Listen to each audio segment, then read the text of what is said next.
Good morning, welcome to our intellectual quality और learning platform. तो हम अपने डेली करंट अफेयर सीरीज की ओर आगे बढ़ते हैं। उससे पहले कुछ मोटिवेशनल कोट्स के बारे में जानेंगे। शिक्षा और ज्ञान ये दो ऐसी चीजें हैं जो किसी भी आम इंसान को खास बनाने के लिए काफी है। इसलिए अभी भी निरंतर प्रयास करते रहना है, सफलता एक दिन अवश्य मिलेगी। अभी भी समय है, निरंतर प्रयास करते रहिए, सफलता एक दिन अवश्य मिलेगा।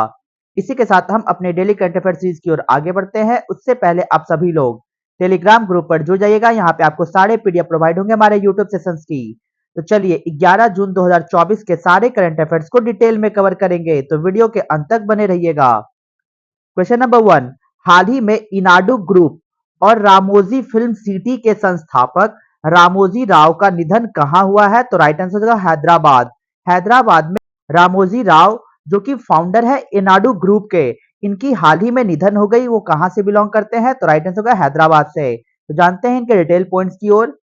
इनाडू ग्रुप और रामोजी फिल्म सिटी के संस्थापक रामोजी राव को 8 जून 2024 को हैदराबाद तेलंगाना में निधन हो गया।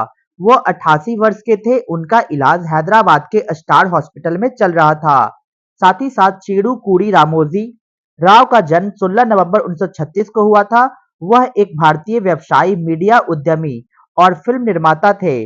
वह रामोजी समूह के प्रमुख थे जो दुनिया के सबसे बड़ी फिल्म निर्माण सुविधा रामोजी फिल्म सिटी, इनाडू अखबार, टीवी चैनलों के ईटीवी नेटवर्क, फिल्म निर्माण कंपनी उषा किरण मूवीज का मालिक भी रह चुके हैं। तो ये सारे इंटरेस्टिंग फैक्टर्स याद रखना होगा कि किस तरीके से हाल ही में रामोजी फिल्म सिटी के फाउंडर रामोजी राव का निधन हो गया 88 वर्ष की उम्र में। तो ये सारे फैक्टर्स याद रखने होंगे। तो चलते हैं नेक्स्ट क्वेश्चन नंबर 2 की ओर। हाल ही में विश्व महासागर दिवस 2024 कब मनाया गया? तो राइट आंसर हो जाएगा 8 जून। 8 जून को हम लोग हर वर्ष वर्ल्ड ओशन डे सेलिब्रेट करते हैं। तो जानते हैं इसके डिटेल पॉइंट्स की ओर। हर साल 8 जून को विश्व महासागर दिवस के रूप में मनाया जाता है और इसे मनाने का मुख्य उद्देश्य महासागरों के महत्व और समुद्री संसाधनों के संरक्षण के बारे में लोगों में जागरूकता फैलाना है। तो यहाँ पे इंटरेस्टिंग फैक्टर्स याद रखनी होगी कि हम लोग हर वर्ष वर्ल्ड ओशन डे 8 जून को सेलिब्रेट करते हैं और इसी के साथ इस ओशन डे को सेलिब्रेट करने का मेन पर्पस है कि हमें महासागरों के महत्व और समुद्री संसाधनों के संरक्षण को उजागर करना है। इसके लिए जागरूकता बढ़ाने के लिए हम लोग हर वर्ष वर्ल्ड ओशन डे 8 जून को सेलिब्रेट करते हैं। विश्व महासागर दिवस 2024 का विषय क्या रखा गया? नई गहराइयों को जगाना है। इंटरेस्टिंग फैक्टर्स याद रखनी होगी क्योंकि एग्जाम पॉइंट ऑफ व्यू से डायरेक्ट थीम्स देखने को मिलते हैं कि वर्ल्ड ओशन डे 2024 के लिए इस वर्ष की थीम क्या रखी गई? तो राइट आंसर हो जाएगा अवेकन न्यू डेप्थ, नई गहराइयों को जगाना है। यह शक्तिशाली कार्रवाई कदमों को बढ़ावा देते हुए और व्यक्तियों, समुदायों और राष्ट्रों को हमारे महासागरों की गहराई का पता लगाने और उसकी सराहना करने के लिए प्रोत्साहित करता है। महासागरों को समर्पित एक दिन मनाने का विचार पहली बार 1992 में रियो डी जेनेरियो में पृथ्वी शिखर सम्मेलन के दौरान प्रस्तावित किया गया था। तो यहाँ पे सबसे इंटरेस्टिंग फैक्टर्स याद रखनी होगी कि हम लोग वर्ल्ड ओशन डे 8 जून को सेलिब्रेट करते हैं। इसके पीछे की वजह क्या है? तो इसके पीछे की वजह यह है कि अर्थ समिट जो रियो डे जेनेरियो के द्वारा 1992 में इस दिन को सेलिब्रेट करने का आइडिया को सामने रखा गया। साथ ही साथ 5 दिसंबर 2008 को संयुक्त राष्ट्र महासभा ने आधिकारिक तौर पर 8 जून को विश्व महासागर दिवस के रूप में नामित किया था। तो यहाँ पे इंटरेस्टिंग फैक्टर्स याद रखनी होगी कि वर्ल्ड ओशन डे हम लोग 5 दिसंबर 2008 को संयुक्त राष्ट्र महासभा के बैठक में पूर्ण तरीके से घोषित किया गया था कि 8 जून को ही हम लोग वर्ल्ड ओशन डे के रूप में सेलिब्रेट करेंगे और इसी वर्ष 2009 से 8 जून को हर वर्ष वर्ल्ड ओशन डे के रूप में सेलिब्रेट किया जाने लगा। तो ये इंटरेस्टिंग फैक्टर्स याद रखनी होगी। तो चलते हैं नेक्स्ट क्वेश्चन नंबर 3 की ओर। नॉर्वे शतरंज महिला टूर्नामेंट 2024 के पहले संस्करण की विजेता कौन बनी है? तो राइट आंसर होगा Ju Wenjun. Ju Wenjun first edition of Norway chess की विमेन्स टूर्नामेंट के क्षेत्र में ये पहली विमेन बनी है जो जीत हासिल की है। साथ ही साथ यहाँ पे इंटरेस्टिंग फैक्टर्स याद रखना होगा कि नॉर्वे चेस विमेन्स टूर्नामेंट सबसे पहली बार आयोजन किया गया फर्स्ट एडिशन साल 2024 में ही और इसी के साथ इस first edition of Norway chess women's tournament की विजेता कौन बनी है? तो जे वेंजुन। तो जानते हैं इनके डिटेल पॉइंट्स की ओर। मैग्नस कार्लसन ने 1 साल के लंबे ब्रेक के बाद अपना छठा नॉर्वे शतरंज खिताब जीता।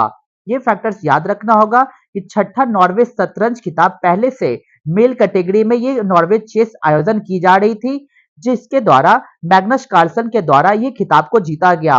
जबकि आपको ये फैक्टर्स याद रखनी होगी कि महिला विश्व चैंपियन जू वेनजून उद्घाटन महिला स्पर्धा में विजयी रही और ये फर्स्ट एडिशन नॉर्वे शतरंज खिताब का आयोजन किया गया महिला के क्षेत्र में, और इसी महिला के क्षेत्र में पहली महिला जू वेनजून ने उद्घाटन के समारोह ही अपनी विजेता को हासिल कर ली। इस प्रतिष्ठित प्रतियोगिता का 12वां संस्करण 27 मई से 7 जून तक नॉर्वे के स्टॉकगर्म में हुआ है। तो ये इंटरेस्टिंग फैक्टर्स याद रखना होगा। और साथ ही साथ महिलाओं की प्रतियोगिता में जू वेनजून ने टूर्नामेंट के उद्घाटन संस्करण में खिताब जीतकर इतिहास रच दिया। उन्होंने क्लासिकल गेम में अपनी हमवतन और विश्व चैंपियनशिप की चैलेंजर चीन की लेई टिंगजी को हराया और इस जीत के साथ जू वेनजून के नॉर्वे शतरंज महिला टूर्नामेंट की पहली विजेता बनकर इतिहास रच दिया। तो ये सारे इंटरेस्टिंग फैक्टर्स याद रखकर चलना होगा। तो चलते हैं नेक्स्ट क्वेश्चन नंबर 4 की ओर। हाल ही में किस देश के माउंट कनलाओन ज्वालामुखी फट गया है, वो कहां से बिलोंग रखता है? तो राइट आंसर होगा फिलीपींस। फिलीपींस का माउंट कनलाओन ज्वालामुखी हाल ही में विस्फोट देखी गई। तो जानते हैं इसके पीछे की वजह। फिलीपींस के प्रसिद्ध माउंट कनलाओन प्राकृतिक पार्क में विस्फोट के कारण ठंडे लावा की धाराएं इसकी ढलानों से नीचे की ओर बह रही है और नेग्रोस ऑक्सीडेंटल प्रांत के बियांका बाटो गांव से होकर भूरे कीचड़ और चट्टानों की धाराएं बह रही है, जिन्हें ठंडे लावा प्रवाह या लहर के रूप में जाना जाता है। तो यहाँ पे इंटरेस्टिंग फैक्टर्स याद रखनी होगी कि हाल ही में फिलीपींस के प्रसिद्ध माउंट कनलाओन से ज्वालामुखी फटी है और इसी फटने के दौरान यहाँ पे ठंडे लावा की धाराएं इसकी ढलानों से नीचे की ओर बह रही है। साथ ही साथ ये फैक्टर्स याद रखना होगा, जहां ठंडे लावा का प्रभाव होता है उसे लहर कहा जाता है। यह एक स्ट्रेटोवोल्केनो है जो फिलीपींस के नेग्रोस द्वीप के उत्तर मध्य भाग में स्थित है और यह निग्रोस द्वीप का सबसे ऊंचा पर्वत और दुनिया के किसी द्वीप की 42वीं सबसे ऊंची चोटी है, जिसका 2435 मीटर की ऊंचाई पर स्थित कनलाओन ज्वालामुखी के शिखर पर एक विस्तृत लंबा कैल्डेरा है, जिसमें से एक क्रेटर झील भी निकलती है। साथ ही साथ ठंडा लावा, जिसका इंडोनेशिया और तागालोग में अनुवाद लहार के रूप में जाना जाता है, ज्वालामुखी सामग्री और कंकड़ के मिश्रण को संदर्भित भी करता है, जो बारिश के दौरान ज्वालामुखी की ढलान से नीचे बहता है। तो यहाँ पे सबसे इंटरेस्टिंग फैक्टर्स याद रखनी होगी एग्जाम पॉइंट ऑफ व्यू से, कि हाल ही में फिलीपींस के माउंट कनलाओन में एक विस्फोट को देखा गया और इस विस्फोट के माध्यम से ठंडे लावा का उजागर हुआ। तो चलते हैं इसी के साथ नेक्स्ट क्वेश्चन नंबर 5 की ओर। हाल ही में लुइस शेविली में अल्टीमेट फाइटिंग चैंपियनशिप जीतने वाले पहले भारतीय फाइटर कौन बने हैं? तो राइट आंसर होगा पूजा तोमर। पूजा तोमर बनी है लुइसविले में अल्टीमेट फाइटिंग चैंपियनशिप जीतने वाली पहली भारतीय फाइटर। तो जानते हैं इनके डिटेल पॉइंट्स की ओर। भारत की पूजा तोमर ने अल्टीमेट फाइटिंग चैंपियनशिप में मुकाबला जीतने वाली देश की पहली मिश्रित मार्शल आर्ट फाइटर बनकर इतिहास रच दिया। तोमर ने यूएफसी लुइसविले में यह उपलब्धि हासिल की, जहां उन्होंने 8 जून 2024 को स्ट्रॉवेट में यानी कि 52 किलोग्राम कैटेगरी में डिवीजन में ब्राजील के रयान डॉस सैंटोस पर विभाजित निर्णय से जीत हासिल की। तो यहाँ पे इंटरेस्टिंग फैक्टर्स याद रखना होगा कि हमारी भारतीय पहली मिश्रित मार्शल आर्ट पूजा तोमर ने इस फाइटिंग चैंपियनशिप का खिताब जीतकर इतिहास रच दिया। उत्तर प्रदेश के मुजफ्फरनगर के बुढ़ाना गांव में जन्मे तोमर 5 बार के राष्ट्रीय वुशु चैंपियनशिप है और कराटे और ताइक्वांडो में भी इनकी पृष्ठभूमि सामने देखने को मिलती है। तो इंटरेस्टिंग फैक्टर्स याद रखना होगा कि पूजा तोमर ने इतिहास रच दिया है, किस वजह से? तो पहला मिक्स्ड मार्शल आर्ट जीतकर इन्होंने इतिहास रच दिया। तो चलते हैं नेक्स्ट क्वेश्चन नंबर 6 की ओर। हाल ही में 79th संयुक्त राष्ट्र महासभा सत्र के अध्यक्ष के रूप में किन्हें नियुक्त किया गया? तो राइट आंसर होगा फिलेमोन यांग को। फिलेमोन यांग को हाल ही में 79 संयुक्त राष्ट्र महासभा सत्र के अध्यक्ष के रूप में चुना गया है। तो जानते हैं इसके डिटेल पॉइंट्स की ओर। संयुक्त राष्ट्र महासभा ने 6 जून 2024 को कैमरून के पूर्व प्रधानमंत्री फिलेमोन यांग को 79th यूएनजीए सत्र के अध्यक्ष के रूप में चुना है। यहाँ पे इंटरेस्टिंग फैक्टर्स याद रखना होगा। यूएनजीए का full form United nation general assembly. इसी का 79th एडिशन के दौरान यूनाइटेड जनरल असेंबली के अध्यक्ष के रूप में चुना गया former prime minister of Cameroon Philemon Yang को। साथ ही साथ यांग 78th UNGA सत्र के अध्यक्ष त्रिनिदाद और टोबैगो के डेनिस फ्रांसीसी की जगह लेंगे, जबकि 79th यूनाइटेड जनरल असेंबली के अध्यक्ष के रूप में ये कार्यभार संभालेंगे। 10 सितंबर 2024 को न्यूयॉर्क में संयुक्त राष्ट्र मुख्यालय में शुरू होगा। यहाँ पे इंटरेस्टिंग फैक्टर्स आपको याद रखनी होगी। यूनाइटेड नेशन जनरल असेंबली का हेडक्वार्टर कहाँ पे है, तो न्यूयॉर्क में है। यूनाइटेड नेशन जनरल असेंबली के 79th सत्र का विषय एकता, शांति, सतत विकास और हर जगह सभी के लिए मानवीय गरिमा की उन्नति को दर्शाता है। युगांडा 2014 और नाइजीरिया 2019 के बाद कैमरून संयुक्त राष्ट्र महासभा के अध्यक्ष के रूप में नियुक्त प्रतिनिधि वाला 13वां अफ्रीकी देश बन गया है। तो यहाँ पे इंटरेस्टिंग फैक्टर्स याद रखनी होगी। तो चलते हैं अपने नेक्स्ट क्वेश्चन नंबर 7 की ओर। हाल ही में पूर्व प्रधानमंत्री जवाहरलाल नेहरू के बाद किसने लगातार तीसरी बार प्रधानमंत्री पद की शपथ ली है, तो राइट आंसर हो जाएगा नरेंद्र दामोदर दास मोदी। हाल ही में शपथ लिए हैं प्राइम मिनिस्टर का for the third consecutive term after farmer prime minister Jawaharlal Nehru. Jawaharlal Nehru के बाद ये सेकेंड प्राइम मिनिस्टर बने हैं जिन्होंने लगातार तीसरी बार भारत की प्रधानमंत्री के रूप में शपथ ग्रहण किए हैं। तो जानते हैं इनके डिटेल पॉइंट्स की ओर। भाजपा के वरिष्ठ नेता नरेंद्र मोदी ने 9 जून 2024 को लगातार तीसरी बार भारत के प्रधानमंत्री के रूप में शपथ ली। नए केंद्रीय मंत्रिपरिषद ने भी राष्ट्रपति भवन में राष्ट्रपति द्रौपदी मुर्मू से पद और गोपनीयता की शपथ ली। टीडीपी के राम मोहन नायडू मोदी कैबिनेट 3.0 में सबसे युवा केंद्रीय मंत्री होंगे। यहाँ पे इंटरेस्टिंग फैक्टर्स याद रखना होगा। टीडीपी, जिसे हम लोग तेलुगु देशम पार्टी कहते हैं, इसके सबसे युवा केंद्रीय मंत्री इस बार मोदी कैबिनेट 3.0 में होंगे, जिनकी उम्र 36 वर्षीय ने लगातार तीसरी बार आंध्र प्रदेश के श्रीकाकुलम निर्वाचन क्षेत्र से लोकसभा चुनाव जीता है। तो यहाँ पे इंटरेस्टिंग फैक्टर्स याद रखने होंगे कि मोदी कैबिनेट 3.0 में सबसे युवा केंद्रीय मंत्री कौन बने हैं, तो तेलुगु देशम पार्टी के राम मोहन नायडू को। तो जानते हैं इसके और भी डिटेल पॉइंट्स की ओर।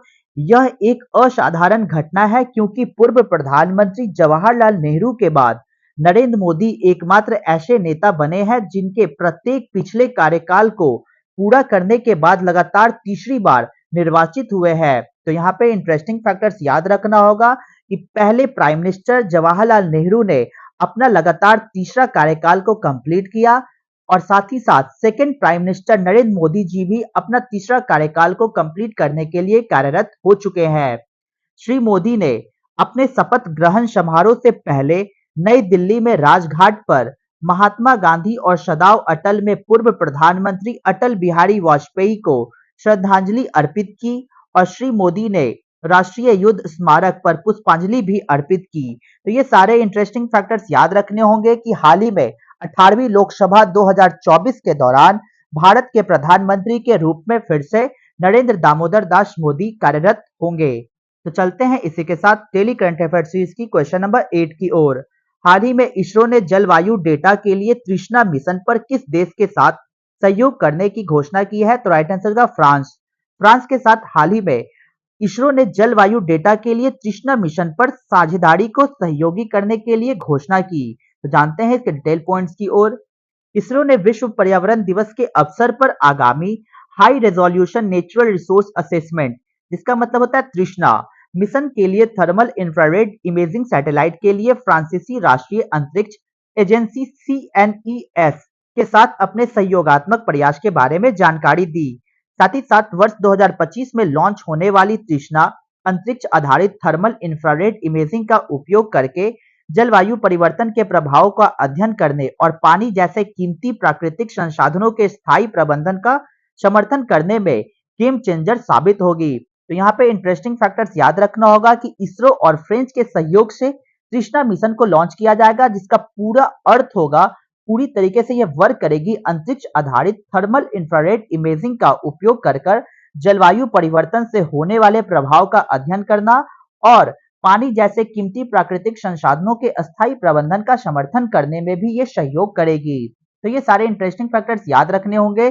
तो 10 जून 2024 के सारे करंट अफेयर्स को रिवीजन मोड में कवर करेंगे। क्वेश्चन नंबर 1, हाल ही में Dilip Bose life time achievement award से नर्सिंग को सम्मानित किया गया। क्वेश्चन नंबर 2 की ओर, हाल ही में प्रवाह सॉफ्टवेयर किसने विकसित किया है? तो राइट आंसर होगा इसरो ने। क्वेश्चन नंबर 3, अंतरराष्ट्रीय क्रिकेट में 600 छक्के लगाने की उपलब्धि हासिल करने वाले विश्व के पहले क्रिकेटर रोहित शर्मा बने हैं। नेक्स्ट क्वेश्चन नंबर 4 की ओर, हाल ही में आरबीआई द्वारा तय की गई रेपो दर 6.50% है। क्वेश्चन नंबर 5, हाल ही में किस राज्य के पक्षी अभयारण्य नागी और नकटी को रामसर सूची में शामिल किया गया? तो राइट आंसर होगा बिहार का। क्वेश्चन नंबर 6, हाल ही में विश्व खाद्य सुरक्षा दिवस 2024 7 जून को सेलिब्रेट किया जाता है। क्वेश्चन नंबर 7, हाल ही में दुनिया की दूसरी सबसे मूल्यवान कंपनी का खिताब एनवीडिया के द्वारा हासिल की गई। क्वेश्चन नंबर 8, हाल ही में भारत की पहली खगोल पर्यटन पहला नक्षत्र सभा कहां आयोजित किया गया? तो राइट आंसर होगा उत्तराखंड में। क्वेश्चन नंबर 8, हाल ही में भारत की पहली खगोल पर्यटन पहल नक्षत्र सभा कहां आयोजित की गई है? तो राइट आंसर होगा उत्तराखंड में। तो चलते हैं next question of the day की ओर। तो आज का हमारा क्वेश्चन क्या है? Which of the following organism grows on common bread? निम्नलिखित में से कौन सा जीव सामान्य ब्रेड पर उगता है?